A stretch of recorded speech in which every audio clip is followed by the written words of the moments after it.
Hello everyone, it's Eleanor here once again. On this new episode of Whenever Eleanor, we're talking about the concept of self-worth.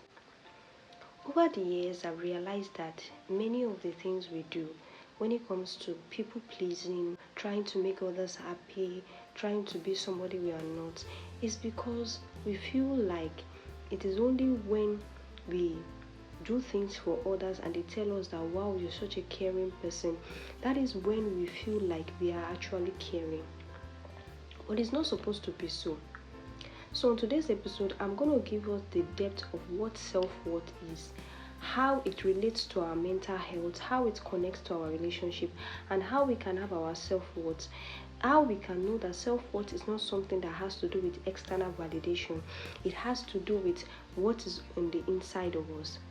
Self-worth itself is a concept about self that evaluates the value that we put on ourselves.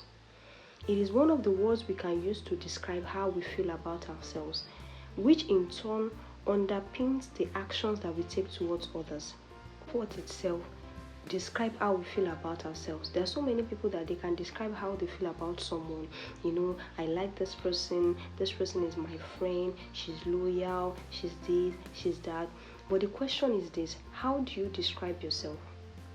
How do you feel about yourself? Do you feel happy about who you are? Do you feel like you're not good enough? Therefore, you need to, try to pretend to be somebody you're not just because you want to please others. Another thing is that self-worth is about recognizing your value as an individual. It's about knowing that you are enough, despite or regardless of the level of achievement and success you have. We need to measure our sense of worthiness by gauging and comparing ourselves to others or to the standard of others. Many of us feel like until people tell me that I'm a caring person, I'm a lovable person, I don't feel that way. There are many of us that we do so many things that are out of character just because you want somebody to tell you that you're good enough, you're wonderful, you're nice, you're lovable. We tend to compare ourselves in areas that matter to us. Take for example, if you're someone that you're so concerned about spirituality, there's a way you start comparing yourself to other people and say, this girl is more prayerful than I am, this girl is more this girl is more that. You will not understand that the concept of spirituality itself is having a personal relationship with God. It's not about who knows how to pray the most. It's not about who knows how to read Bible the most. It's not about who knows how to go to church every day. It's just about balance and our relationship with God through Jesus Christ. A person might see facial looks as something that matters to them. So because of that, they will start feeling like I'm not good enough. And then, okay, what can I do to enhance my beauty? What can I do to make people say you're very beautiful? It all depends on that area of insecurity, that area where we feel like is very important to us. That is the area where the enemy will attack our self-worth. Self-worth itself as a concept affects every area of our lives. If you see someone making the wrong decision, but it's so obvious to everyone that they are making that decision, you have to check and ask yourself that what is powering that decision. Most of the times it's because they are seeking for external validation. You want to belong, you want to dress like them, you want to look like them, you want people to say, yes, she's that girl, she's the it girl on the street. The truth is, even if you don't compromise yourself or try to dress in a certain way, you are still enough. It's going to be one of the greatest battles that you're ever going to fight, letting you know that you don't have to seek external validation because you are feeling less of yourself. Once you start putting that burden that is only until people tell me that I'm beautiful, it's only until people tell me that I'm good enough, that is when I feel good enough, you're going to have issues and you're going to keep pleasing people. And one thing is that people can sense people that have low self-worth. They can sense it. It's just like a perfume. It follows them everywhere. You see them when they're in the crowded place, they're always the one that will be shouting, talking, always trying to let everybody notice them. They're always the one that knows about everything. They're always the one that just to impress. They don't dress because probably they want to just feel good about themselves. Most times they dress because they feel like I need to belong. These people need to know that yes, me too, I'm on top. You don't have to prove to anybody. Your self-worth is something that is more about who you are, how you see yourself. You might be a lovable person, you might be a kind person, and another person feels like you are not kind and you are not lovable to them. Now the question is this: will you now go out of your way and now start trying to compromise yourself or do some other things to make. The truth is, no matter how much you try, if someone already has an image of who they think you are, it's very difficult for you to change their perception. I'm going to give us some deep questions that you need to ask yourself. Once you are able to answer all these questions, you realize the level of your self-worth, and then you realize that, okay, I need to adjust this area. This question. Number 1, in which situations do you tend to compare yourself or evaluate yourself against a standard or against a person? That's the first question. The second question is this: what areas do you focus on?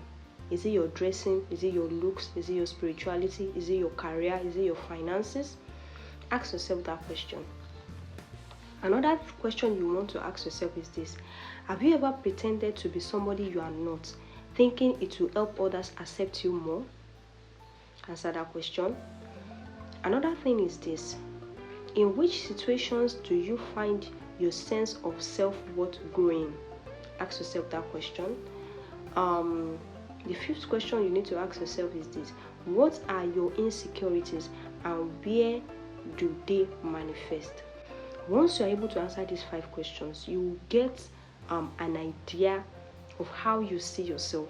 You will know if you're a people pleaser, you will know the level of your self-worth, and then you will know which areas you need to work on and be intentional about that affect self-worth. Number 1 is childhood experiences, societal pressure, relationship, self-talk. The signs of low self-worth. Number 1 is constant self-criticism. You're always telling yourself that I'm not good enough, I need to do more, I need to dress more, I need to read more, I need to do this, look at the way this girl is. You're just trying to undermine how far you have worked on yourself. That's the number 1 sign that your self-worth is shaking. Another thing is that people pleasing to get approval. You're in a relationship with somebody, you're always the one giving, trying to make this person feel loved, trying to do this, trying to do that. The truth is, there is a level of love that we have when it comes to God, that even before we did anything for God, God loved us. That's the foundation. That should be the foundation of your self-worth. Even when you were in your mother's womb, God loved you. You didn't do anything to earn that love. So when it comes to your family too, if you notice, no matter how much you have a very bad character and everybody's telling you change, your family still love you for who you are. They're always still there for you because you guys are family. Kind of love you should have with your partner. But when it comes to you always trying to please, I'm not saying that you should not grow, I'm not saying that you should not work on yourself, but there is a level that lets you know that no, I'm not being myself again, I'm just trying to do people pleasing. You understand? Another thing is that fear of rejection. Many of us feel like if people get to know me, they will have this rejected attitudes towards me, that I don't like this girl, I don't like this girl, she's too honest, or I don't like this girl, she's corny, or I don't. The truth is, people always have an opinion about who you are. That's the truth. They have their own perception of reality, and you cannot control how people will feel.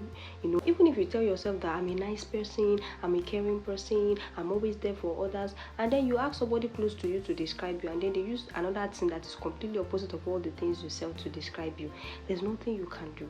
You can just try to reevaluate. Is there any area that I feel like I need to adjust, you understand, to be a better person? And then you adjust it, and then it's now up to that person to now see you that, okay, I think the way I thought of this girl is not how she actually is. So it's not your job to try to prove to somebody that this is what I am. They should naturally see it in your actions, in what you do. You don't have to prove to anybody. If you're a caring person, it will show. If you're a giver, it will show. If you're someone that has anger issues, it will show.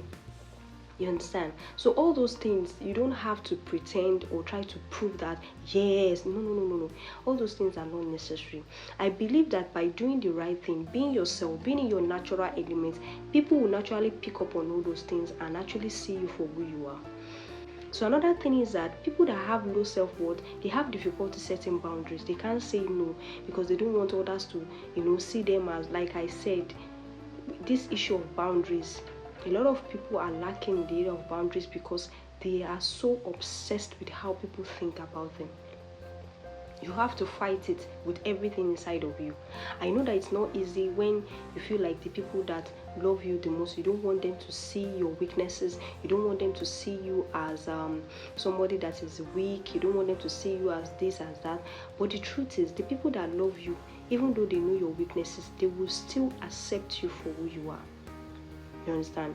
Look at family members now. There are a lot of people in my family as well that I'm just like, well, family is family, there's nothing we can do about it. Even myself, there are some aspect of who I am that my family, they are just managing that. Well, there's nothing we can do about it.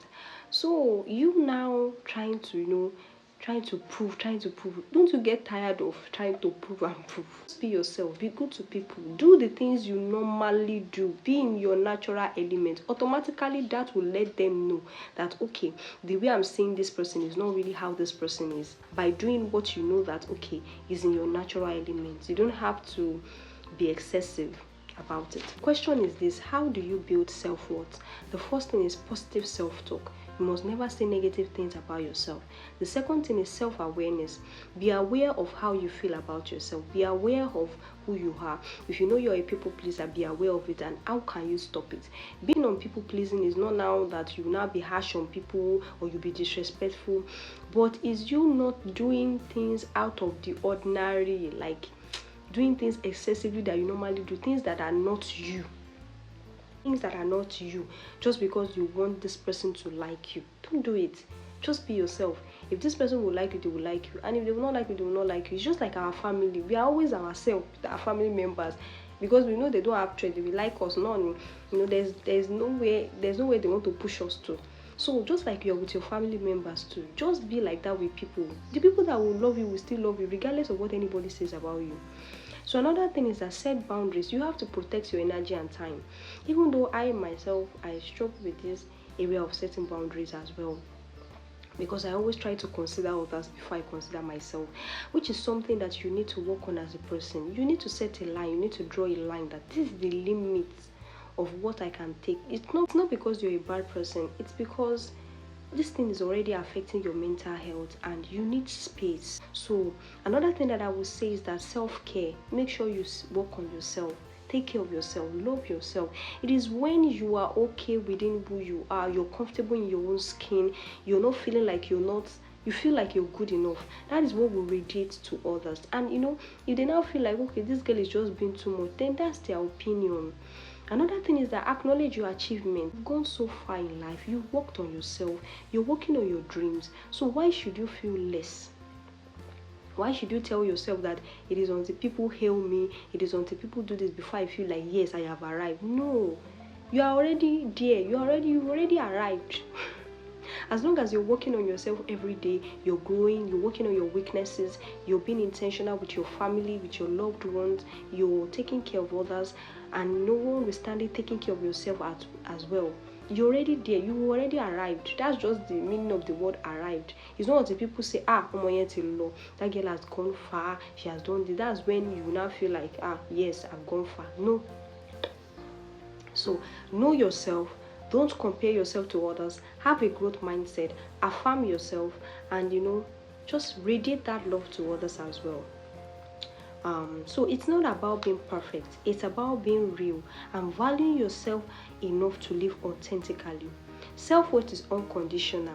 It is not conditional to anything. It's not like if my partner loves me, if my friend loves me, then I'm a lovable person. If people say, wow, she's beautiful, that means I'm beautiful. No. Self-worth is found when no matter what happens externally, we remain stable within ourselves in feeling valued. So no matter what happens externally, no matter what happens in your environment, no matter how people see you, you are so stable, you're so comfortable in yourself that you're not pretending to be somebody you are not. You're in your natural element.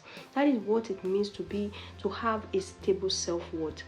So, and it's something that you need to work on as a person. So I hope with this episode I've been able to let you understand what self-worth is all about, how you can work on your self-worth, how you can build it by having positive self-talk, self-awareness, setting boundaries, taking care of yourself, acknowledging your achievement, growth mindset. Keep working on yourself. Don't compare yourself to others. Loving yourself with your uniqueness. Letting yourself understand that whatever happens to me externally, it will not dictate who I am internally. So that's all for today's episode of Connect with Eleanor. I hope you've been able to pick 1 or 2 points on this issue of self-worth. So I love you guys so much. I celebrate you. I will see you in the next episode. Being intentional, seeing yourself as a valuable person, letting yourself know that no matter what happens, no matter the mystery that life brings, I would always see myself as a wonderful person that I am. Bye guys.